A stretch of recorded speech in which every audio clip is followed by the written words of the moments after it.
Eu sunt Liana și astăzi voi face un slime. Am mai făcut un video, doar că ăsta stricat, dar nu contează. Ok, slime-ul de astăzi am decis să-l fac mov. Pentru acest slime aveți nevoie de un lipici, lichid. Eu l-am ales pe acesta. Și glicerină boraxată și vopsea, acum puteți spune și colorant, dar că eu n-am avut. Voi lua puțin cu lingura și îl voi pune. Așa, și acum voi amesteca. Trebuie să fie mov.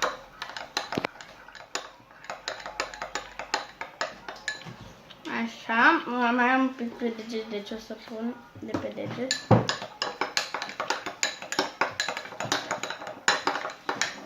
Am. Ok, movul acesta să fie mai deschis, dar nu e nicio problemă. Ok? Acum voi pune glicerină boraxată. Așa.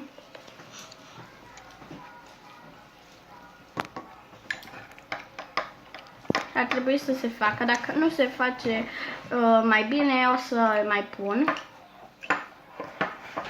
Să mai pun puțină. Pentru că este mai lipicioasă. Ok, am mai pus puțină vopsea. Wow. Să fie un pic mai închis. E ok pentru că nu se lipește. Și acum o să-l testez. Wow, cred că mai trebuie amestecat un pic. Ok. Îl voi pune pe masă și ok, se întinde destul de bine, dar este încă puțin lipicios, dar doar puțin, nu este foarte mult. Și acesta este noul meu slime. Se întinde, după cum puteți vedea. Și este foarte tare. Adică, da, mă bucur că mi-a ieșit. Pentru că s-ar putea să nu iasă unele slime-uri. Dacă n-ai destulă glicerină boraxată sau cine știe.